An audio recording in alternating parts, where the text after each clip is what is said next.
Au sommaire de ce nouvel épisode, réseaux sociaux et tourisme, les tendances 2022. Nouveaux usages, force en présence, rôle des influenceurs. Quelles sont cette année les évolutions marquantes du social media et comment les acteurs du tourisme doivent-ils les intégrer à leur stratégie marketing digital? Toutes les réponses en compagnie de François-Xavier Isnik et de ses invités. Bonjour à tous et bienvenue sur les ateliers d'IFTM. Nous poursuivons donc notre cycle d'émissions sur le tourisme. Vous pouvez, je le rappelle, nous retrouver sur la web TV du site internet de l'IFTM et sur les réseaux sociaux. Alors justement, les réseaux sociaux, on va en parler aujourd'hui. On va parler de leurs évolutions, essayer de savoir comment les acteurs du tourisme peuvent, en cette phase de reprise, les utiliser plus efficacement. Pour en discuter avec nous, j'ai le plaisir d'accueillir Anaëlle Doutrelot, responsable social média chez Interface Tourisme. Bonjour Anaëlle. Bonjour. À vos côtés, on accueille également Stanislas Lucien, directeur associé de Travel Inside. Bonjour Stanislas. Bonjour. Et puis enfin, on a le plaisir aussi d'accueillir Nicolas Dodianous, directeur associé de We Like Travel. Bonjour Nicolas. Bonjour François-Xavier.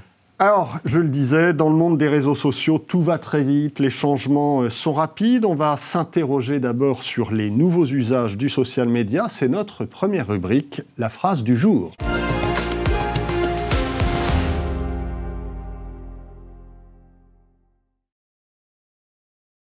Elle s'affiche sur vos écrans, la nouvelle ère du social commerce est lancée. C'est ce qu'a déclaré en avril dernier Marc Lolivier, délégué général de la FEVAD, la Fédération du e-commerce et de la vente à distance. On va revenir bien sûr sur cette phrase, mais avant tout, Anaëlle Doutrelot, j'aimerais qu'on s'arrête sur la formidable progression des réseaux sociaux pendant le Covid. Plus de 500 millions de personnes supplémentaires les ont rejoints en quelques mois. Et pour cause, quand on était confiné, finalement, le moyen de rester en contact avec ses amis, ses collègues, c'était évidemment les réseaux sociaux. C'est vrai, les réseaux sociaux n'ont jamais aussi bien porté leur nom que pendant la pandémie. Ils ont permis tout d'abord de maintenir le lien entre les utilisateurs, mais aussi entre les marques et leurs clients. Il est vrai qu'il était important de conserver un lien entre les voyageurs français et les destinations et les acteurs du tourisme, malgré la fermeture des frontières. On a pu voir du coup que les personnes passaient plus de temps sur les réseaux sociaux, ils s'inscrivaient sur différents comptes également. Donc on a pu voir que les plateformes ont pris le parti de développer de nouveaux formats. Notamment on a vu l'essor de la vidéo, d'autant plus pendant le confinement, on a vu l'essor des lives également qui ont surperformé pendant cette période-là. Et également l'essor de TikTok. Donc c'est vrai que les marques ont dû se réinventer, oser de nouveaux formats, de nouvelles tendances pour réussir à conserver ce lien et à continuer d'inspirer.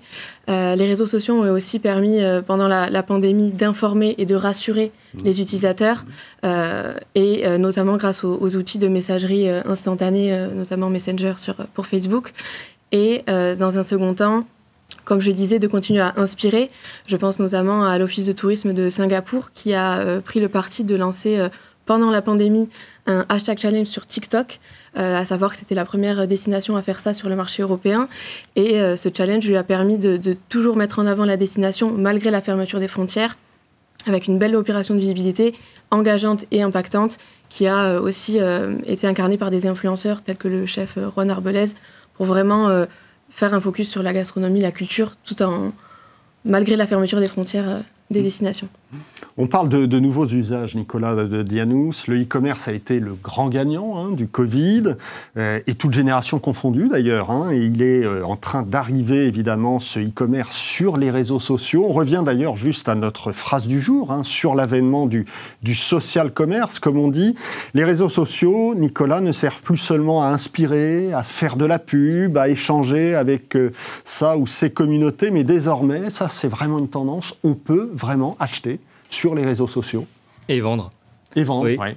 C'est tout à fait exact. C'est vrai qu'on a toujours eu 3 piliers sur les réseaux sociaux depuis le début. 2 qui sont assez naturels et qui ont été développés, qui sont toujours développés par toutes les marques et les destinations qui communiquent sur les réseaux sociaux, c'est-à-dire la notoriété, la recherche de notoriété, de visibilité, de découvrabilité aussi, grâce au réseau, et la recherche d'engagement. C'est-à-dire qu'on cherche à obtenir des interactions de ces communautés, à à créer une adhésion, faire corps aussi avec ses clients, ses futurs clients, ses anciens clients, et à convaincre aussi sur peut-être des a priori de certaines destinations, notamment en période compliquée comme le Covid. Le troisième pilier, c'est la conversion. C'est-à-dire que les réseaux sociaux aujourd'hui servent effectivement à vendre. On ne vend plus grâce aux réseaux sociaux, on vend sur les réseaux sociaux. Et ça, c'est une vraie différence. C'est-à-dire que les plateformes se sont modernisées effectivement pendant la pandémie et permettent vraiment aujourd'hui de faire démarrer le parcours client non pas uniquement sur les moteurs de recherche, mais directement sur les réseaux sociaux. C'est-à-dire que la recherche d'inspiration se poursuit aussi sur une recherche de conversion. Et donc, on doit proposer sur les réseaux sociaux, qu'on soit une destination, un tour opérateur, une agence de voyage, un produit. Évidemment, plus le panier moyen est élevé, et plus la transaction va se terminer probablement par téléphone ou sur un site internet. Mais sur des produits peu chers, comme des visites guidées, comme des prestations inférieures à 100 €, 200 €, des nuits d'hôtel. Nous, on remplit des hôtels, on remplit des avions aussi, grâce aux réseaux sociaux directement. Il n'y a plus aucune barrière là-dessus. D'ailleurs, il y a une étude Accenture mondiale qui montre que 64% des gens en 2021, des utilisateurs des réseaux sociaux, ont fait un achat en social commerce, donc en 2021. En France, c'est un petit peu moins. Je pense que le chiffre est un peu plus exact. On est à 32% de Français qui ont acheté directement sur une plateforme social média. C'est quand même un tiers des utilisateurs des réseaux. Majoritairement des vêtements, de la high-tech ou de la déco, mais on sent bien que le travel arrive en force sur ce social commerce. Ça, c'est un phénomène intéressant. On y reviendra évidemment. Stanislas Lucien, quand on parle des réseaux sociaux et de leurs usages, on évoque forcément les influenceurs qui en sont des personnages incontournables. Est-ce que leur rôle a évolué ces 2 dernières années ? Il a beaucoup évolué, on l'a vu aussi notamment avec des messages du gouvernement qui étaient portés par pas mal d'influenceurs. Il y a eu notamment même 2 grands influenceurs qui ont participé à la création d'un challenge sur lequel ils devaient produire une vidéo pour rappeler les gestes barrières, etc. En soi, aujourd'hui, les réseaux sociaux, ils ont beaucoup évolué aussi avec les communications que l'on avait par le passé autour de la durabilité, autour du fait de prendre soin de soi, de faire attention dans le monde dans lequel on vit aujourd'hui. Et on remarque aujourd'hui qu'il y a beaucoup plus d'influenceurs qui prennent attention à distribuer les bons messages pour qu'on puisse prendre soin les uns des autres, faire un petit peu plus attention aussi à la qualité des produits qui sont proposés. Nicolas le rappelait, les chiffres sont assez exorbitants en termes du développement des ventes qui sont réalisées aujourd'hui par les réseaux sociaux. On fait très attention à la qualité produit. Et surtout, ça amène sur des sujets aujourd'hui tels que la RPP, qui est l'agence de régulation des agences publicitaires, et qui emmène tout doucement vers des chartes d'éthique, vers des chartes d'influence, etc., pour mieux maîtriser la manière par laquelle les marques et les influenceurs communiquent entre eux. Et tout cela, on le voit, la profession se développe, le nombre d'influenceurs également, mais aussi la manière par laquelle ils communiquent et la manière par laquelle ils interagissent avec leur communauté. Ce qui fait qu'aujourd'hui, les influenceurs ont aussi un rôle à jouer sur le fait de distribuer les bons messages aux bonnes personnes. On n'est plus seulement aujourd'hui dans le cas où des personnes vont communiquer uniquement de voyage, mais vont aussi prendre part à communiquer les bons messages autour de l'environnement, du respect des lieux qu'ils visitent, et tout simplement aussi en rapport avec les tendances touristiques que l'on a aujourd'hui, telles que le slow tourisme. Donc profiter un petit peu plus sur place, de consommer local, de partir à la découverte de la population vivant sur place et essayer d'avoir un tourisme qui soit un petit peu plus raisonné et surtout de découvrir les richesses territoriales de la France. Donc des réseaux sociaux qui sont en plein boom avec le Covid, on l'a vu, des réseaux sociaux sur lesquels maintenant on vend, on achète, et puis des influenceurs dont le rôle est en train d'évoluer aussi ces derniers temps. Alors quelles sont les forces en présence, quels sont les réseaux sociaux qui cartonnent ? On va tout de suite ouvrir notre deuxième rubrique, le chiffre du jour.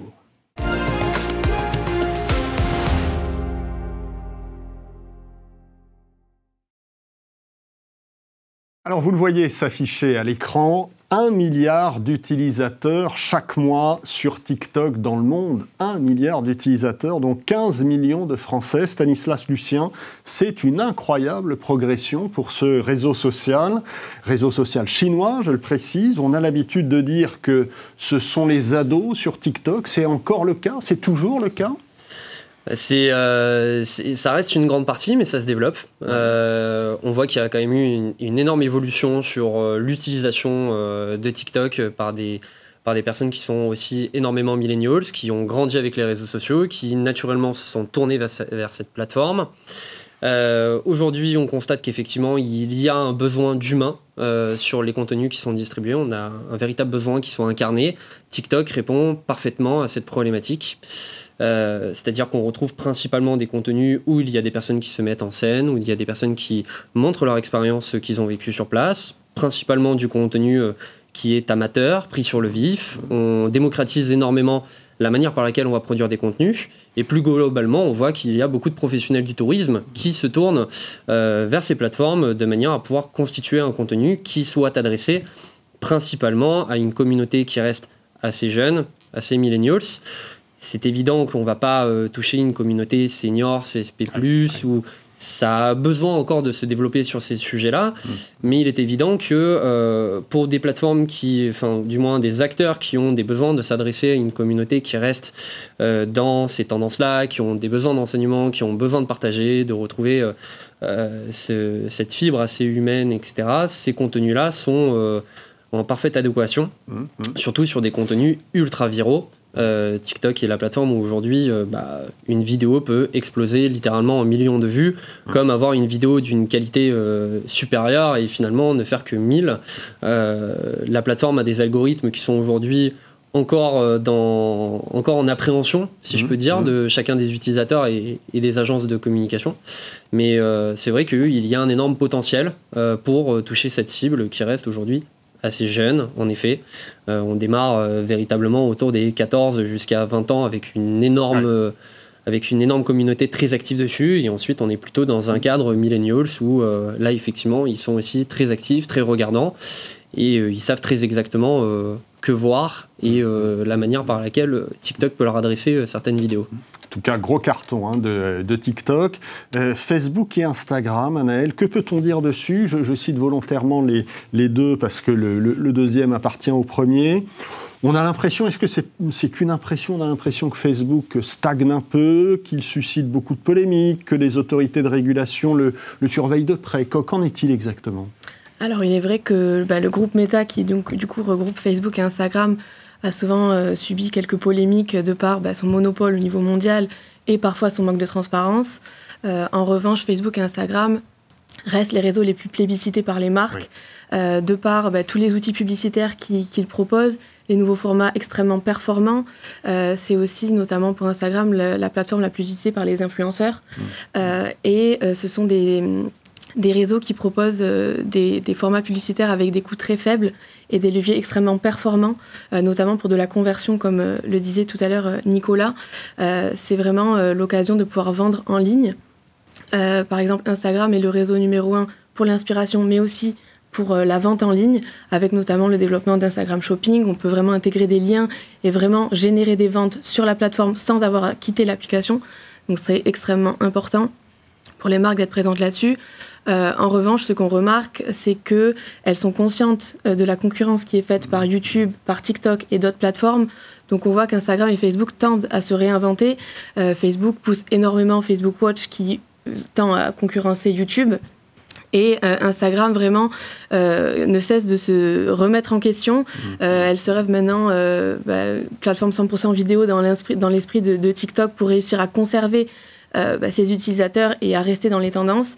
Donc c'est une problématique qui doit être surveillée par les marques et aussi par les influenceurs qui subissent parfois l'algorithme. Donc il faut vraiment rester à l'affût des tendances, réussir à dompter un peu ces nouveaux codes et ces nouvelles pratiques à mettre en place sur ces plateformes-là, qui restent quand même les deux plateformes les plus importantes, notamment pour Facebook, qui a une audience très mature. Donc dans le voyage, c'est quand même une cible assez privilégiée. Donc c'est important de les conserver dans la stratégie d'une destination ou d'un acteur du tourisme. Ouais, donc 2 plateformes qui restent évidemment incontournables. Nicolas de Dianous, il y a peut-être un réseau social dont on parle un peu moins, mais il affiche quand même 800 millions d'inscrits dans le monde, dont 23 millions en France. C'est évidemment LinkedIn. Pour les acteurs du tourisme, il y a un intérêt à utiliser LinkedIn aujourd'hui ? Et très nettement, c'est plus des 2/3 des actifs français qui sont inscrits sur LinkedIn. Donc c'est un mastodonte désormais des réseaux sociaux. Je pense que les chiffres qui vont actualiser bientôt vont atteindre le milliard d'utilisateurs, à mon avis, dans le monde. LinkedIn est un poids lourd aujourd'hui et fait partie du triptyque absolument incontournable pour une marque touristique, qu'on soit une agence de voyage de quartier ou qu'on soit un grand groupe. LinkedIn devient absolument indispensable pour se valoriser, pour valoriser ses réalisations, pour valoriser son équipe, pour valoriser ses partenaires. Donc on est là vraiment dans un sujet B2B. Il y a un petit souci de recrutement actuellement dans le monde du tourisme. Je pense que LinkedIn aide évidemment les marques à toucher des candidats, à les séduire, à se montrer à la fois sous leur meilleur jour, mais aussi à travers leur politique RSE, à se confronter aussi à ces problématiques en candidat-entreprise. Donc là, très clairement, c'est incontournable. Il faut aussi bien prendre en compte le fait que LinkedIn n'est pas que composé de la visibilité et de la présence des marques, mais bien sûr aussi des personnes, donc des managers, des dirigeants et bien sûr aussi des salariés, des gens qui font, des faiseurs de l'entreprise, qu'il faut absolument mettre en avant. Parfois la question même se pose, est-ce que c'est l'expert chez moi qui doit prendre la parole sur LinkedIn et la marque qui partage sa publication au plus grand nombre, ou est-ce que c'est toujours la marque qui parle et puis les salariés qui doivent partager ? La question est posée et nous on aime bien faire les deux.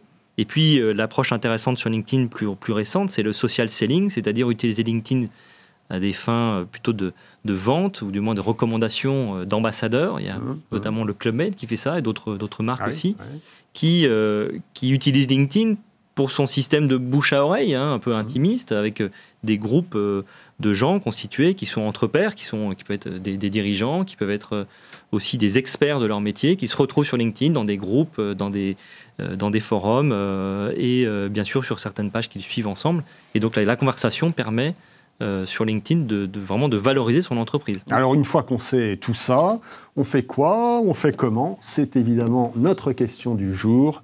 On ouvre tout de suite notre 3e rubrique.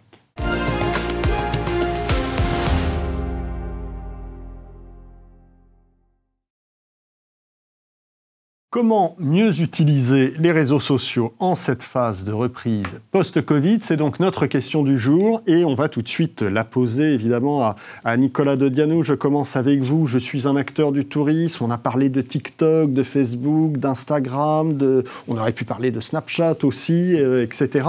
Je dois être présent partout. Je dois absolument investir tous les réseaux sociaux ou pas ? Alors les réseaux sociaux, c'est pas gratuit. Et je pense qu'on l'a dit, il y a quand même 3 canaux essentiels, si on doit parler de canaux, qui sont Facebook, Instagram pour le grand public et LinkedIn pour le B2B, on va dire ça comme ça, même si c'est un peu plus compliqué. Je pense qu'il faut aussi dézoomer un peu, prendre de la hauteur et se poser les bonnes questions du choix des canaux. La question à résoudre, c'est bien quelle plateforme va me permettre d'atteindre mes objectifs. Et donc là, on change de paradigme. On n'est pas en train de se dire il faut que je me lance sur TikTok ou tiens, et si on allait sur Snapchat, comme si d'un seul coup, un matin, on se réveillait avec cette envie-là parce que la petite nièce nous a parlé de TikTok. C'est pas la question, en fait. De nombreuses plateformes, quasiment toutes les plateformes, permettent d'atteindre certains objectifs. Est-ce que ces objectifs sont les miens ou pas ?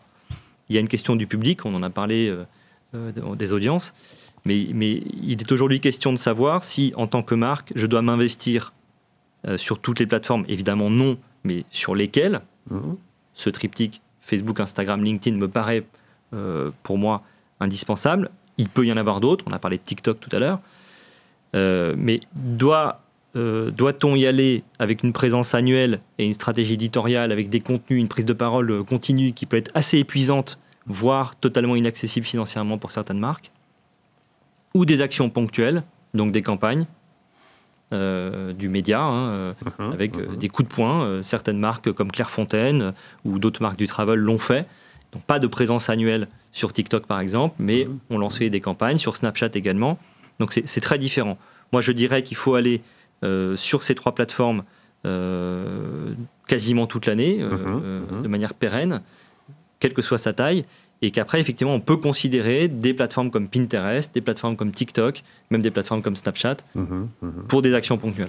Je suis une agence indépendante, je dois prioriser quel réseau social aujourd'hui ? Eh bien, on parlait de la problématique de l'âge. Si on doit en garder qu'un, ça reste aujourd'hui Facebook, qui est très nettement dominant sur l'écosystème français, même international, qui domine de 2 fois Instagram et de 3 ou 4 fois TikTok. Oui. Donc c'est vraiment le poids lourd. En revanche, c'est vrai que Facebook a vieilli. Les audiences de Facebook ont vieilli. Et par conséquent, pour toucher les moins de 35 ans, les moins de 30 ans, Facebook est insuffisant. Donc c'est pour ça qu'on parle d'un triptyque, c'est que quand on n'est que sur Facebook, on a des trous dans la raquette. Oui. Donc ça, c'est important à retenir quand même. La stratégie multicanale aujourd'hui, il faut en passer par là, absolument. Si on veut justement ne pas avoir de trous dans la raquette. Stanislas Lucien, en termes de contenu, je mets l'accent sur quoi dans le fond et dans la forme ? Déjà, il y a un vrai besoin pour les acteurs de savoir qui ils sont, ce qu'ils font, ce qu'ils proposent, quels sont leurs services, et donc tout simplement réussir déjà à utiliser les bons visuels, les bons formats, avec la bonne plateforme de discours, si je peux dire, pour leur communication.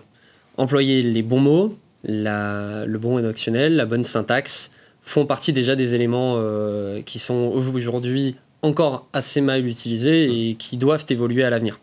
En ce qui concerne tout ce qui est vidéo, photo, etc., on a aujourd'hui une chose qui est toute simple, notamment pour des agences de voyage qui peuvent être totalement indépendantes, qui est que la photo au format natif, c'est-à-dire qui n'est pas forcément retouchée, mais qui simplement donne une image assez claire, nette, précise de l'offre que l'on souhaite transmettre, ou tout simplement de l'expertise ou des services ou de la valeur ajoutée que peut avoir l'agence, fonctionne aujourd'hui beaucoup mieux que celle sur laquelle on va travailler un format très spécifique avec du visuel, du graphisme, etc.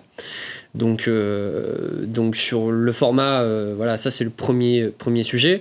La vidéo a tendance à de moins en moins bien fonctionner aujourd'hui sur Facebook. On retrouvera plutôt ce format-là sur des Reels qui seront partagés principalement sur Instagram, où il y a un effet de viralité beaucoup plus important. Et ensuite, il y a une multitude de différents formats qui peuvent être utilisés, notamment en stories ou sur les posts, etc. Mais les photos sont aujourd'hui ce qui fonctionne le mieux. On a plusieurs choix, passer par des banques d'images ou tout simplement faire appel à des créateurs de contenu. Donc des créateurs de contenu sont aujourd'hui les influenceurs sur lesquels on va les rémunérer plutôt pour acheter les contenus visuels sur lesquels ils vont se mettre en scène, s'incarner, produire de l'image pour le compte de la société. Et c'est aujourd'hui ce qui concrètement a de plus en plus tendance à mieux fonctionner pour eux. Une agence qui n'a pas trop forcément les moyens devra sélectionner le plus finement possible sur les banques d'images, qu'elles soient gratuites ou payantes, et surtout qu'elles ne cherchent pas à en faire trop, mais qu'elles visent plutôt la qualité. Ouais, ça c'est important, la qualité. Anaëlle Doutrelot, depuis le Covid, on parle beaucoup d'un autre tourisme, plus durable, plus écologique. On a accusé d'ailleurs les réseaux sociaux, non sans raison, de favoriser quelques dérives du tourisme, le surtourisme notamment. Est-ce que les marques s'emparent de cette thématique sur les réseaux sociaux? Comment le font-elles? Alors évidemment avec un risque, c'est celui de tomber dans le greenwashing. Est-ce qu'elles arrivent à éviter ça ou pas? Alors c'est vrai que depuis le Covid et l'urgence climatique, il y a une réelle tendance et des réelles attentes du voyageur français de faire des voyages qui ont plus de sens, sur lesquels on va plus s'imprégner des cultures locales, consommer différemment sur place, etc. Et vraiment aller vers un tourisme plus durable. C'est une réelle attente qu'on observe et les marques sont conscientes de ce besoin de communiquer sur ces aspects-là. Donc c'est vraiment des messages clés qu'elles vont mettre en avant sur les réseaux sociaux en ayant une stratégie qui intègre complètement cet aspect-là.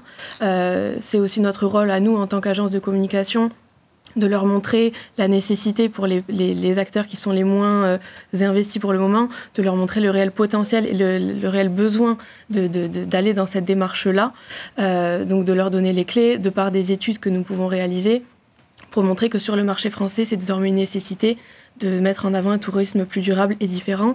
C'est aussi le cas, comme on l'évoquait tout à l'heure, dans les voyages influenceurs ou les collaborations avec des influenceurs, de sélectionner des profils qui ont vraiment, qui sont plus engagés sur le côté durabilité, de revoir nos actions avec peut-être privilégier des voyages moins souvent mais plus longtemps dans toutes nos actions et de vraiment intégrer la dimension RSE dans toutes les actions qu'on peut mettre en avant pour nos clients et de sensibiliser aussi les marques du tourisme à ce besoin-là. Alors j'aimerais qu'on fasse un dernier petit tour de table. Allez, un conseil, si vous aviez un conseil à donner aux marques du tourisme là pour 2022, quel serait-il, par exemple, Nicolas? Je pense qu'il faut partir des attentes clients et les vraies problématiques des marques qui n'y arrivent pas sur les réseaux sociaux, c'est qu'elles ne comprennent pas aujourd'hui les comportements des utilisateurs sur les réseaux sociaux, elles ne les écoutent pas.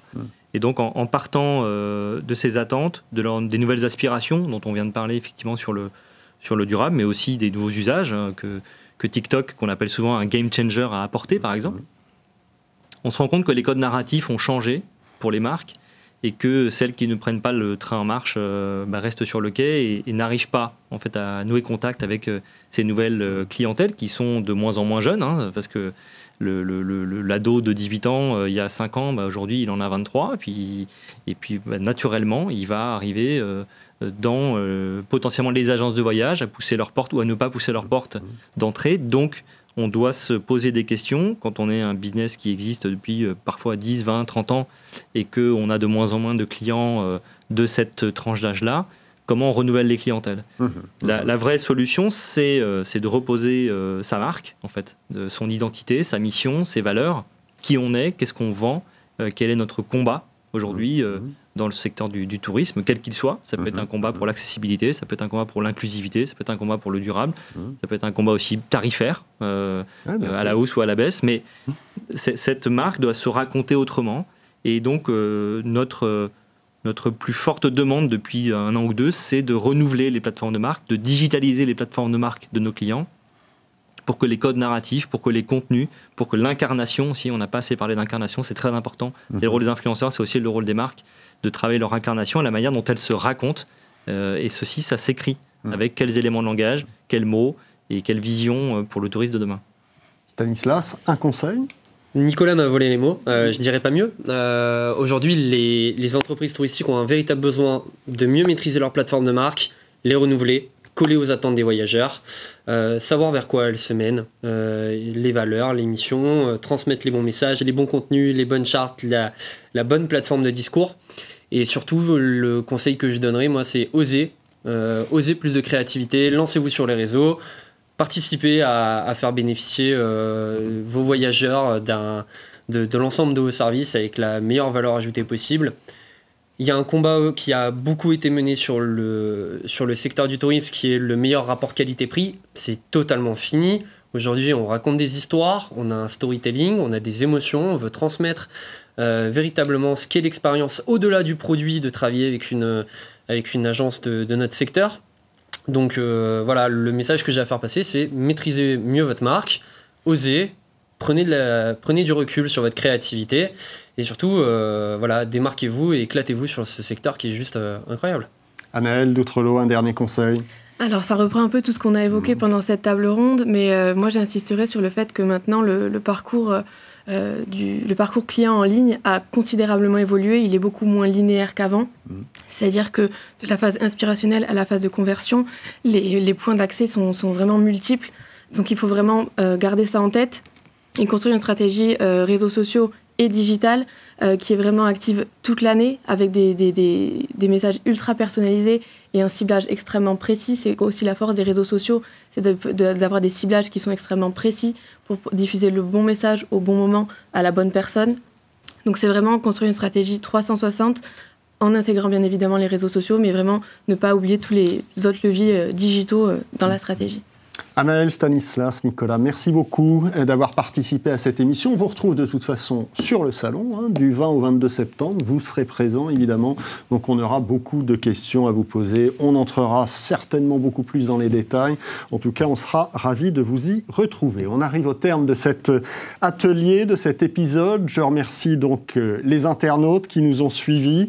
On se donne rendez-vous dans quelques jours pour une nouvelle édition et pour être prévenu en temps réel de toutes les nouveautés nouveautés et du programme des ateliers d'IFTM, je vous invite évidemment à vous abonner à nos réseaux sociaux @IFTM ainsi qu'à notre newsletter. Je vous souhaite une très bonne fin de journée et je vous dis à très bientôt.